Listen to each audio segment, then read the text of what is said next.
Who we are defines what we eat. I know, another clever play on that old adage.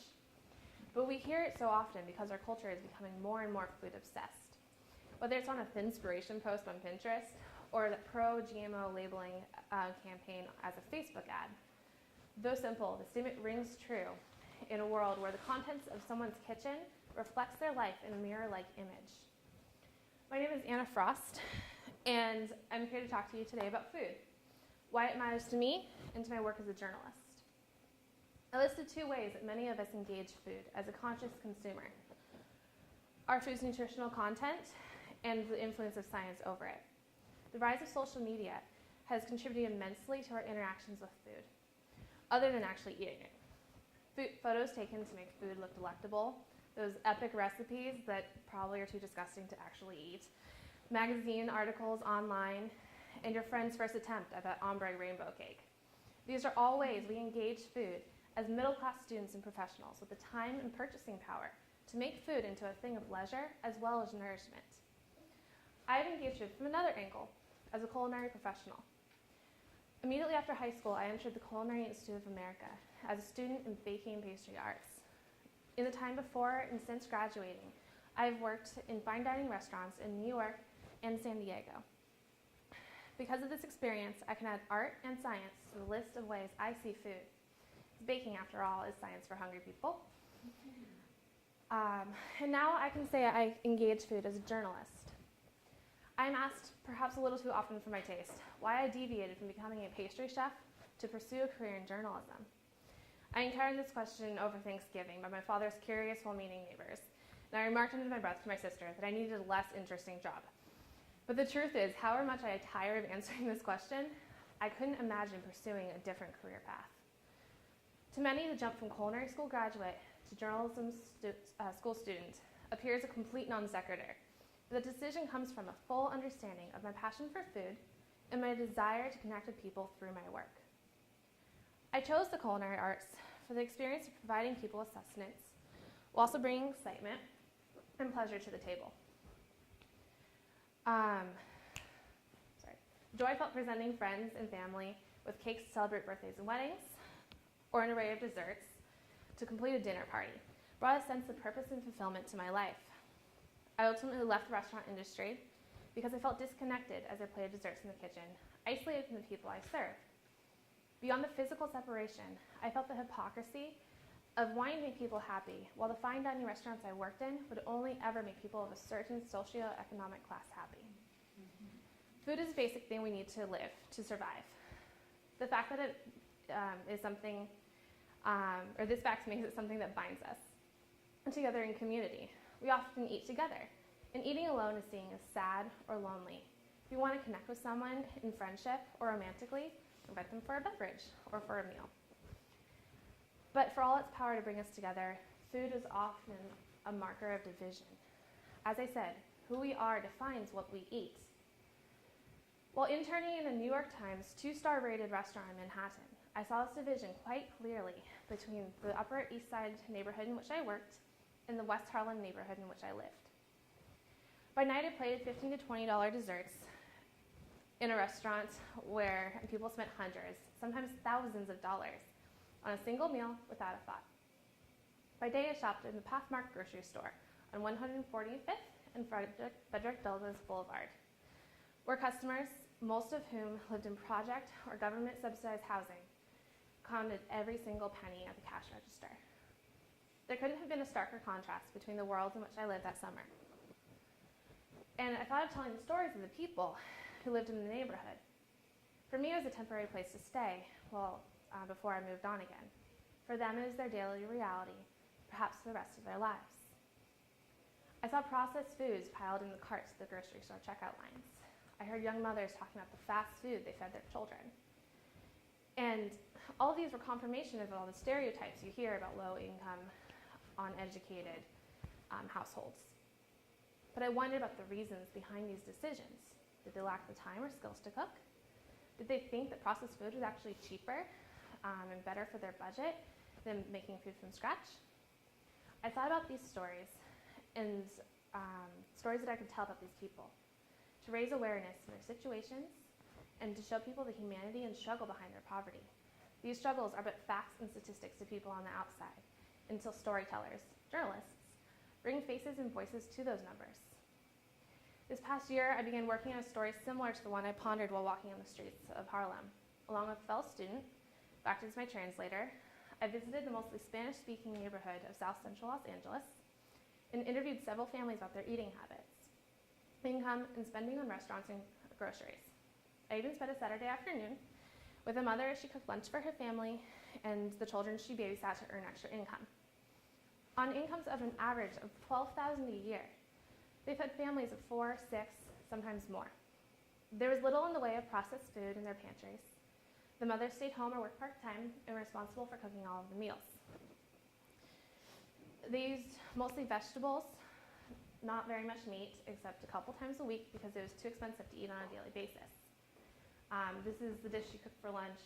It was Saturday, so she was cooking with beef, and she made horchata from scratch out of oatmeal. They worried about the price of milk. While less than a mile away, USC students were more likely concerned with the pros and cons of almond milk, soy milk, coconut milk, or cow's milk, bought from their local Whole Foods, no doubt. I don't talk about this to place blame on those who don't struggle to afford basic necessities. There's a carton of almond milk in my fridge. Clearly, I'm not in this group, as much as I joke about being a broke college student.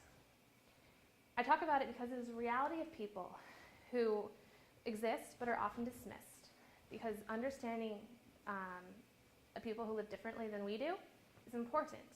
Knowing what other people have on their plate changes the way we think about them. This in turn changes the way we think about welfare and social justice. Telling such stories prevents us from blindly making assumptions based on ugly stereotypes and approaching people outside our normal experience as an other, as less important, as less human. Socioeconomic status in relation to eating habits and nutrition of a population is but one type of story that can be told through my knowledge and passion for food. Writing about food should not be limited to talking about what a chef has put on a plate.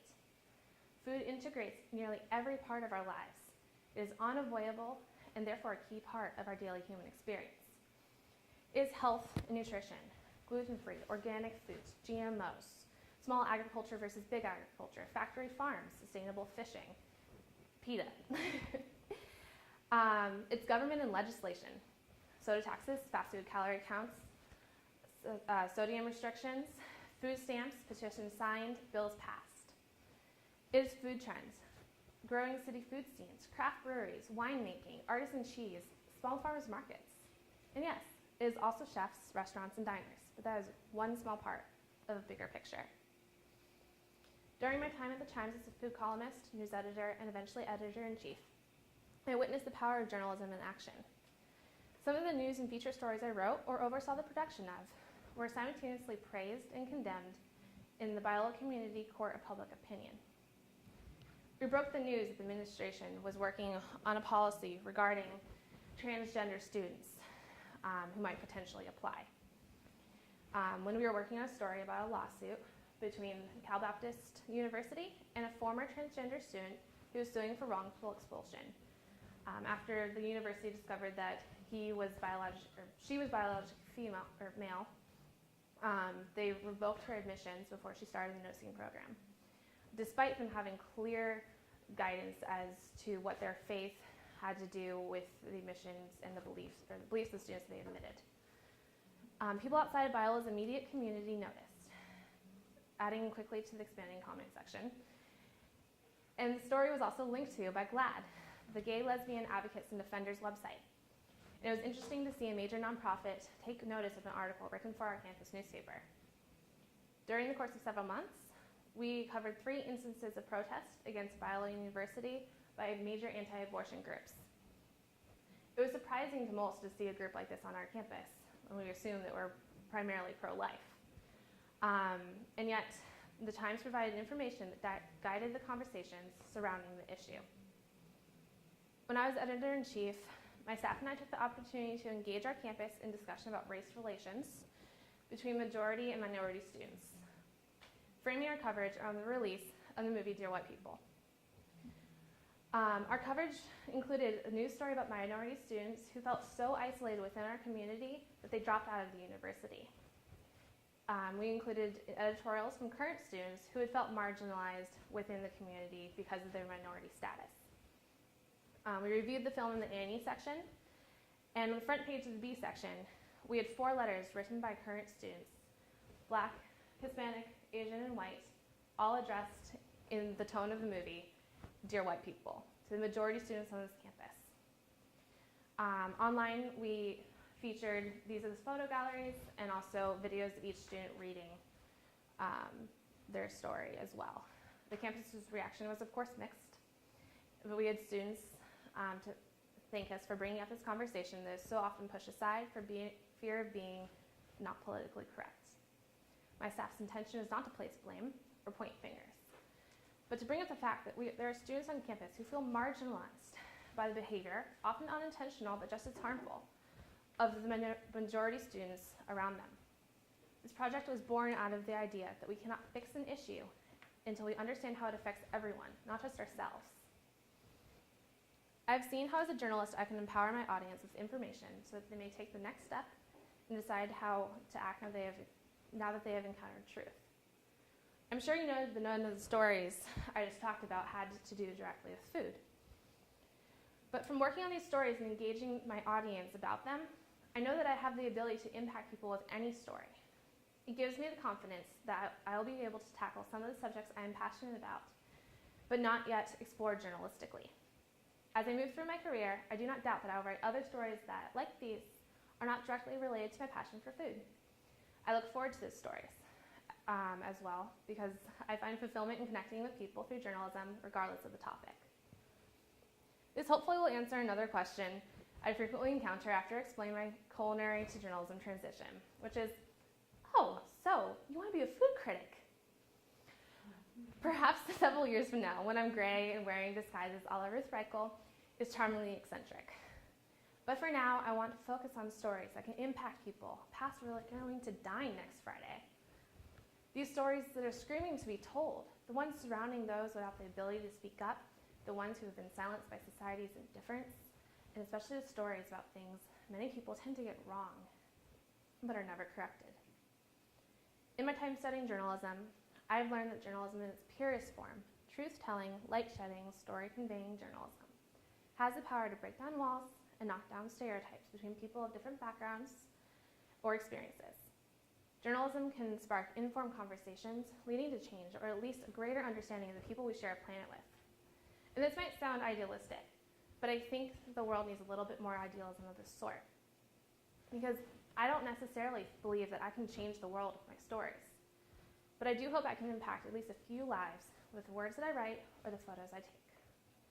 My education at Biola, the time I spent dedicated to the chimes, the large amount of time I spent dedicated to the chimes, the internships I held in the past few years have shaped me in unexpected and exciting ways.